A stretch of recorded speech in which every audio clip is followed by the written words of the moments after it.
தோடர் இந்த புத்தகத்தை கொடுத்து வெளியீட்டுக்கு வாங்கன்னு சொன்னபொழுது என்னுடைய முதல் பயம் வந்து நான் அதுக்குள்ளே படித்து முடிச்சிட முடியுமா அப்படிங்கிறது தான். அவர் முன்பே கொடுத்துட்டாரு, என்னால் முழுசாக படிக்க முடியல. நான் படித்த வரைக்கும் ரொம்ப வியந்து, இன்னொரு விஷயம் நம்ம லேட்டாக பேசுகிறதுல இருக்கக்கூடிய இன்னொரு விஷயம்னா, நம்ம சொல்லணும்னு நினைக்கிற விஷயங்களை எல்லோரும் முன்கூட்டியே பேசிட்டு போயிடுறாங்கிறது தான். இவர் கடற்கரை சொன்னது போல் நான் ரொம்ப வியந்தது வந்து ரொம்ப ஹைப்பர் லிங்க் ஸ்டைலில் எழுதினது. ஒன்றை தொட்டு இன்னொன்று, அதை தொட்டு இன்னொன்றுன்னு. என்னுடைய இந்த குணம் வந்து அது தமிழில் இருக்கான்னு தெரியல. என்னுடைய தமிழ் ஆசிரியர்கள் அத்தனை பேரும் அப்படி தான் இருந்திருக்காங்க. எனக்கு 4 தமிழ் ஆசிரியர்கள் ரொம்ப சிறப்பான மனிதர்கள். ஓரளவுக்கு வாழ்க்கையில் நல்லா இருக்கிறதுக்கு அந்த 4 பேர் காரணமாக இருக்குது. நான் அவர்கள் பேரை சொல்ல விரும்புகிறேன். நான் சாந்தோமில் படித்தேன், சாந்தோம் ஹையர் செகண்டரி ஸ்கூலில். ஐயா திரு பழனிவேல், அப்புறம் ஐயா திரு ராயப்பன், அப்புறம் ஐயா திரு சோமசுந்தரன், அப்புறமா தண்டமிழ் கொண்டல் சுவாமிநாதன் அப்படின்னு 4 பேர் எனக்கு தமிழ் சொல்லிக் கொடுத்தாங்க. இவர்கள் என்றைக்குமே மற்ற ஆசிரியர்கள் வந்து ஆங்கில ஆசிரியர் வந்து ஆங்கிலம் சொல்லிக் கொடுப்பார், கணித ஆசிரியர் கணிதம் சொல்லிக் கொடுப்பார், வேதியியல் ஆசிரியர் இயற்பியல் ஆசிரியர்கள் அவங்களுடைய சப்ஜெக்ட் சொல்லிக் கொடுக்குறாங்க. ஆனால் தமிழ் ஆசிரியர்கள் மட்டும்தான் தமிழும் வாழ்வியலும் மனிதர்களும் மனித மனங்களும் இப்படின்னு ஒன்றை தொட்டு ஒன்று சொல்லிக்கிட்டே இருக்கிறாங்க. நான் சொன்ன என்னுடைய ராயப்பன் அப்படிங்கிற என்னுடைய ஆசிரியர் வந்து சிலப்பதிகாரம் சொல்லிக் கொடுக்க போய் அங்கேருந்து மணிமேகலை பற்றி சொல்லி, அது பாடப்புத்தகத்தில் அப்போ அந்த வருஷத்துக்கு இல்லை, ஆனால் அதை பற்றி சொல்லி, அங்கேருந்து ஆபுத்திரன் கதைக்கு போயிட்டு ஆபுத்திரன் கை அமுதசுரபி கதையை சொல்ல போய் அங்கேருந்து பார்ப்பாரகத்திலே பார்ப்போசு 5 ஒரு பாட்டு ஒன்று இருக்குது, அதை சொல்லி, அதுக்கப்புறமா அந்த பாட்டிலிருந்து பிணத்தின் மீது போற்றப்பட்ட ஆடை தூய்மையானது, எச்சில் தூய்மையானது, வாந்தி தூய்மையானது, இப்படி ஒரு பாட்டை சொல்லி அது ஒரு விடுகதையை சொல்லி இது என்ன அப்படின்னு கேட்டு, இப்படி எங்களை வந்து லேட்ரல் திங்கிங் அதுக்கு பழக்கினவங்க நம்முடைய தமிழ் ஆசிரியர்கள். அப்படி இந்த புத்தகம் வந்து ஒன்றை தொட்டு ஒன்றுன்னு விரிந்துக்கிட்டே போகுது.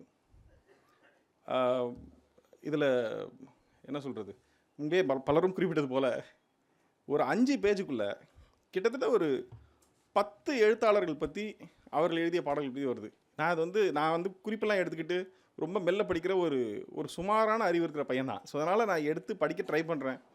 மிக அடர்த்தியாக இருக்குது. ஆனால் என்னுடைய விருப்பம் வந்து இதை படித்து முடிச்சிடணும் அப்படிங்கிறதும். எப்பொழுதுமே இதில் நான் இன்னொரு விஷயம் சொல்ல வந்தது என்னென்னா, இவ்வளோ பேரை இவர் எப்போ படிச்சிருப்பார். உண்மையை சொல்கிறதா இருந்தால் யுகபாரதி என்னுடைய 7 நாள் இளையவர். ஆனால் என்னுடைய 7 நாள் இளமையாக இருந்து அவர் வந்து ஒரு 14 கட்டுரை நூல்கள் எழுதி, 10 கவிதை தொகுப்பு எழுதி, 2000 திரைப்பாடல்கள் எழுதி, இவ்வளவும் எப்படி இதை தவிர இதெல்லாம் அவர் படிச்சிருக்கார். இதை நினைக்கும்பொழுது எனக்கு ரொம்ப வெக்கமாக இருக்குது. எங்கள் அம்மா இதை பார்த்தாங்கன்னா என்னை ரொம்ப காரி உமிழ்ந்துருவாங்க, இப்படி ஒரு சோம்பேறி பிள்ளை பெற்றுருக்கோமேன்னு. ஆனால் யுகபாரதியோட அறிமுகம் எப்படி கிடச்சிதுன்னா, மாடர்ன் லவ்னு ஒரு ஷோ பண்ணுறதுக்காக பாடல் எழுதுறதுக்கு முயற்சி செஞ்சுட்டு இருந்தோம். யாரை கேட்கலாம் அப்படின்னு இருந்துச்சு. ஒருத்தர் 2 பேரை முயற்சி செஞ்சோம். எனக்கு அது என்ன சொல்கிறது, சரியாக நமக்கு ஏற்புடையதாக இல்லாமல் இருந்தது. வெவ்வேறு காரணங்களால் அது நடக்கவும் இல்லை. அப்போ ராஜமுருகன் கிட்ட கால் பண்ணி வந்து யுகபாரதி எப்படி அவர் நல்லா எழுதுவாரான்னு கேட்டேன். அவங்க 2 பேரும் சின்ன வயசில் ஒன்றா வளர்ந்தவங்கன்றது கூட அவர் மறைச்சிட்டார். பிரமாதம் எழுதுவாருன்னு சொல்லி, உங்களுக்கு அவருக்கு நல்லா செட் ஆகும்னு சொல்லி என்ன அவரோட கோத்து விட்டார். அப்படி நாங்கள் அவரோட பேசிட்டு, எப்பவும் போல் சினிமாவில் இருப்பவங்க போல் எங்களுக்கு அவ்வளோ வசதி இல்லை, காசு இல்லை, இந்த ப்ராஜெக்ட் கொஞ்சம் கஷ்டமாக தான் பண்ண வேண்டியிருக்குன்றதையும் சொல்லி, அவர் கேட்டதுக்கு 1/6 பங்கு 6ல் 1 பங்கு கொடுத்தோன்னு நினைக்கிறேன் எனக்கு தெரிஞ்சு. பேசி அவர் வந்து பாடல் எழுதுறேன்னு ஒத்துக்கிட்டார். எழுதி அவர் அனுப்புனா எனக்கு ஒரு 3 வெர்ஷன் அனுப்புகிறார். நான் 3 வெர்ஷனும் படிச்சுட்டு அவருக்கு ஃபோன் பண்ணி, இது கொஞ்சம் இப்படி இருக்கலாமா அப்படி இருக்கலாமா நான் எதை கேட்டுகிட்டு இருந்தேன். அவர் நீங்கள் எங்கே இருக்கீங்க அப்படி கேட்டேன். நான் அலுவலகத்தில் இருக்கேன், நான் அங்கேயே வந்துடுறேன்ட்டு வந்துட்டார். வந்து கையோடு இருந்து எழுதி கொடுத்துட்றேன், உங்களுக்கு எதுக்கு இந்த கவலை அப்படி சொல்லி எழுத ஆரம்பித்தார். அதுக்கப்புறம் 13 பாடல்கள் கூடவே அமர்ந்து எழுதி கொடுத்தார். அந்த பாடல்கள் எழுதி கொடுத்தாருங்கிறத தாண்டி அவர் கூட நான் பேசிய அந்த பேச்சுக்கள், அந்த பேச்சின் போது அவர் வந்து எப்படி வந்து தயக்கத்தோடு இருக்கிற ஒரு இளைஞனை நண்பன் உந்தி தள்ளி போய் அந்த பொண்ணுக்கிட்ட பேசு அப்படின்னு சொல்லி, இப்போ பேசலாம் எப்போ பேச போகிற அப்படின்னு சொல்லி உந்துவார்களோ, அப்படி இவர் என்னை உந்தி தள்ளி இளையராஜாவிடம் போய் பணியாற்ற அல்லது சேர்ந்து பணியாற்றும்படி என்னை உந்தி தள்ளியவர். அதில் முக்கியமானவர், முதன்மையானவர் மிஷ்கின். அவர் முதலேருந்து என்னை புஷ் பண்ணிக்கிட்டு இருக்கார்.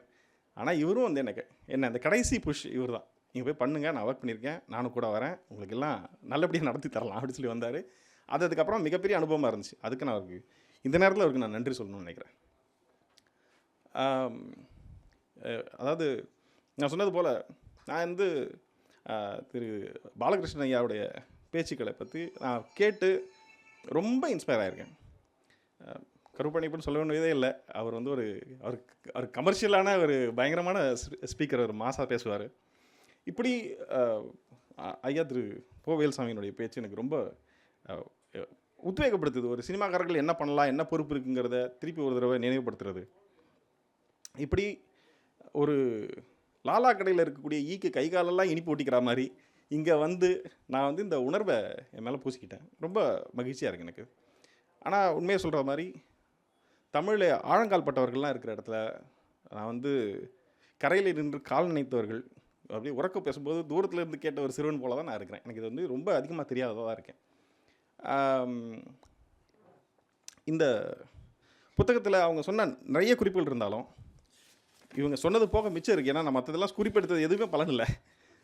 ஆனால் இவங்க குறித்தது சொல்கிறது போல் அதை தவிர என்னென்னா, ஒரு கவிஞனாக இருக்க போய் இவர் என்ன பண்ணுறாருன்னா, இந்த எழுத்துக்கு நடுவில் சில ரொம்ப அழகான வரிகள் இருக்குது. காற்றாலை புழுதியில் காணாமல் கிடக்கின்ற ரத்தினங்கள் அப்படின்னு சொல்லி ஒரு வார்த்தை சொல்கிறார். இந்த மாதிரியான சொற்றொடர்கள் மெல்ல தலைவருடி மேலான ஆறுதலை நல்கும், இப்படி ஒரு சொற்றொடர் இருக்குது. அன்பென்பது வேற ஒன்றும் இல்லை, சின்ன தொடுதலும் சிலாகித்தலும் தான்.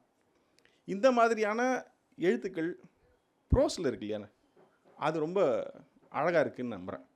கவிதைகள் பற்றி எல்லாரும் சொல்லிட்டாங்கிறதுனால சொல்கிறதுக்கு எதுவும் இல்லாதனால இதை நான் சொல்கிறேன்.